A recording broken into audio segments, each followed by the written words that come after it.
okay तो आज विशेषकर आप बाप्तिस्म जाऊँ सब तो प्रायतः विषय गुड़ाक जना तथापि आमर गोटे सौभाग्यर विषय आज दिन में प्रभुर दासगण आसी अच्छा यहाँ सबुठ बड़ विषय समस्ते प्रायतः आसी अच्छा यहाँ सबुठ बड़ विषय से जस्ट आम दास मान मुखर गोटे गोटे पद वाक्य रेफरेन्स शुणा तापर प्रार्थना करवा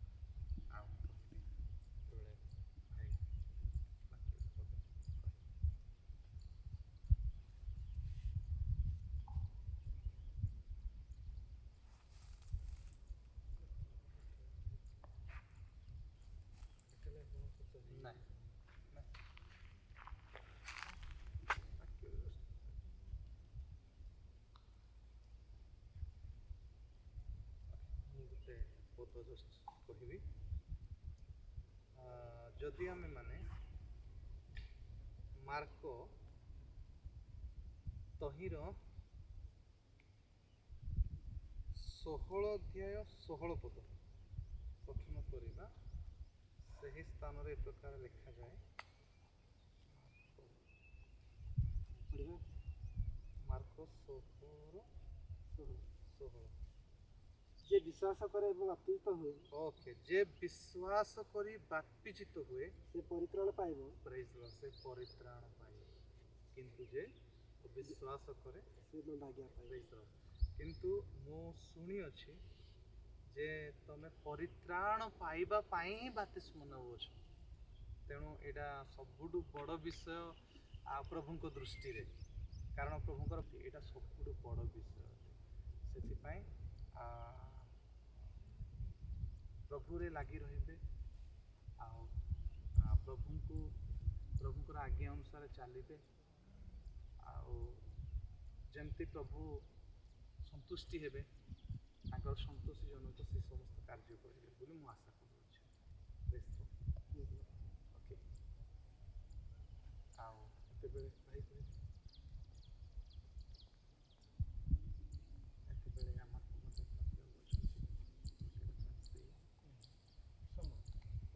ओके आते अन्य भाई माने ओके तो विशेषकर आम समस्ते ठीक अच्छे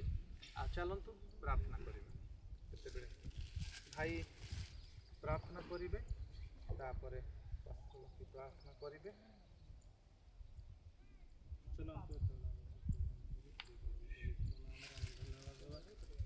कारण आज इच्छा आशीर्वाद द्वारा आज भौणी से मन परिवर्तन करने जाऊँ से परित्राण पाइबा चाहती आम प्रभु निकट समर्पित करवा प्रभु जपरी हृदय को परिष्कृत करती पुराणा विषय सब से भूली जाए नूतन विषय परिणत हम समस्त विषय गुड़ाक आम प्रार्थना धन्यवाद करुँ प्रभु धन्यवाद करुँ प्रभु गौरव प्रशंसा महिमा तुमको दौर प्रभु एत तुम दया कर आशीर्वाद कर प्रभु आज भौणी को तुम परिवर्तन कर तुम दया कर आशीर्वाद कर प्रभु तांकर जीवन सब जो आगामी दिन में सब जो पुराणा विषय गुड़ाक थिला ताहा सब आज परिष्कृत हम नूतन विषय हम प्रभु तुम पवित्र आत्मा मध्य प्रवेश करू तुम आशीर्वाद कर दया कर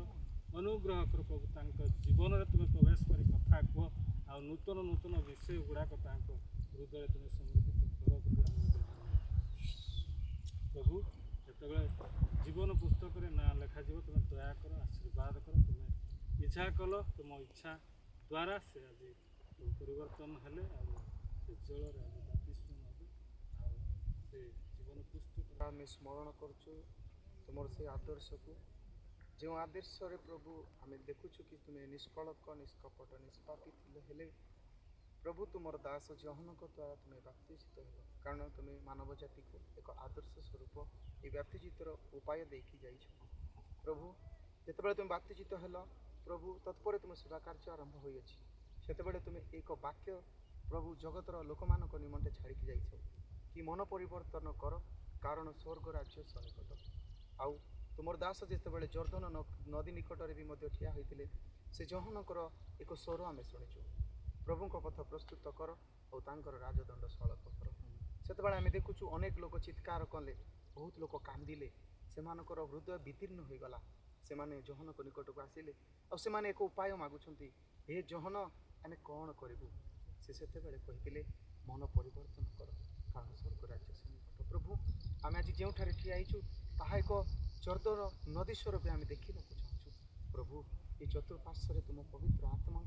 सुरक्षित पहाड़ घेरा कर प्रभु जी आज मन परिवर्तन आउ पाप क्षमा प्रभु आज बाप्तिजित हो नूतन जन्म को धारण करने जाऊँ प्रभु से जो जल मध्य को जीवे से जल पवित्र आत्मा जेपरी परिपूर्ण होती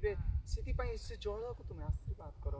आउ जिते आम देखुचु प्रभु तुम्हें बाप्तिजित हो उठिल स्वर्गर एक बाणी है ये आमर प्रिय पुत्र यहाँ आम परम संतोष आ कपत रूप पवित्र आत्मा आसिक जिते बसुंट ओ प्रभु पापर सागरे जीवन पाए नहीं तया कूल कौन अंधकारे विशाल सागरे ये है बसा मोर पापर सागरे जीवन नारे पाए नहीं तया कूल कौन अंधकारे विशाल सागरे ये बसा मोर सुखंति पाइबु जीवन मजी सुखंति पाइबु जीवन दिले तोर मन आत्मा जीवन करी समर्पण दिले तोर मन आत्मा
କେମିତି ହେବି ମୁଁ ପାରି ହେ ନାଉରି